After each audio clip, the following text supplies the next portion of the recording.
Bonjour à tous, c'est Amélie. Rendez-vous pour une nouvelle vidéo de présentation des lieux énergétiques en France et ici en particulier à Paris. La liste est loin d'être exhaustive car je n'ai pas eu le temps de tous les explorer, mais je vous en présente déjà quelques-uns aujourd'hui et vous relate quelques informations que j'ai pu glaner ainsi que mes ressentis. Nous avons tous bien sûr des ressentis différents, donc si vous avez l'occasion d'aller sur ces lieux, bien surtout n'hésitez pas à nous faire vos retours en commentaire de la vidéo ou en commentaire de l'article que j'ai dédié dans mon blog et je vous mets ces coordonnées en descriptif de la vidéo. Vous pouvez aussi rejoindre mon groupe Facebook spécialement dédié. De la même manière, je vous mets ces coordonnées en descriptif de la vidéo. Eh bien, sans plus tarder, je vous propose de commencer. La chapelle de la médaille miraculeuse. C'est un lieu d'apparition où Marie aurait donné une médaille à Catherine Labouré. Celle-ci servait de protection. On y ressent une très forte énergie, plus encore lorsque l'on s'approche de l'autel. La tour Eiffel. C'est en plein centre que l'on peut y ressentir de l'énergie car on y trouve un vortex.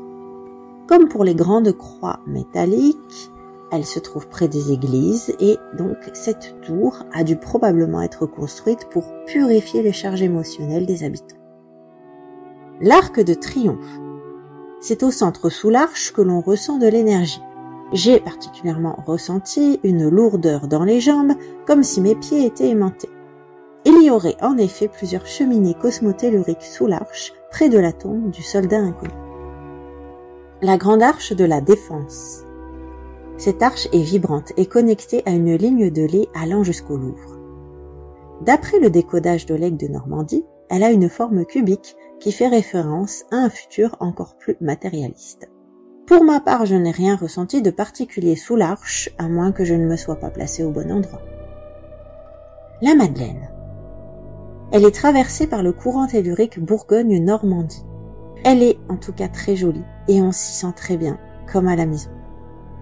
L'église Saint-Sulpice.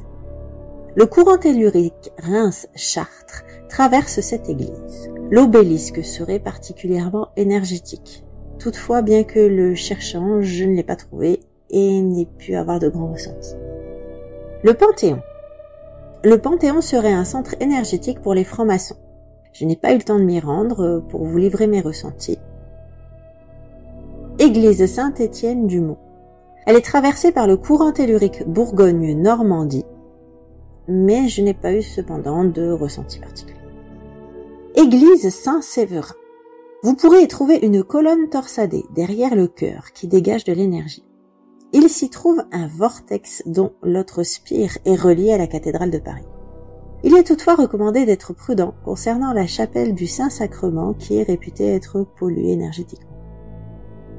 Église de Saint-Julien-le-Pauvre. Elle est traversée par le courant tellurique Reims-Chartres. Je n'y ai cependant pas ressenti grand-chose, mais m'y suis sentie comme à la maison.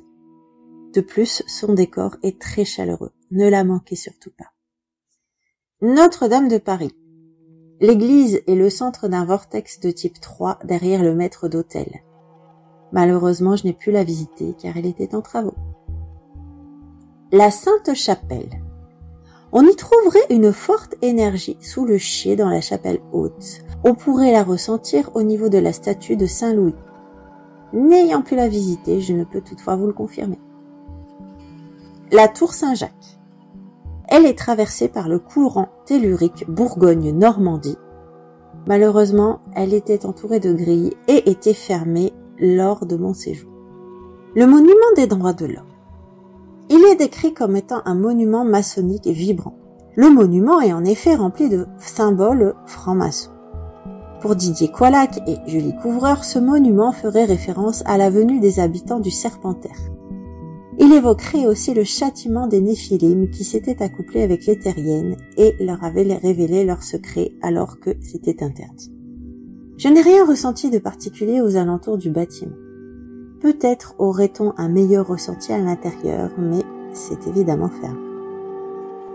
Et bien voilà pour ce premier tour d'horizon des lieux énergétiques parisiens. J'essaierai bien sûr de les compléter au fur et à mesure de mes escapades, car les lieux énergétiques y sont très nombreux Et bien sûr, je mettrai aussi à jour mon blog, donc n'hésitez pas non plus à aller le consulter.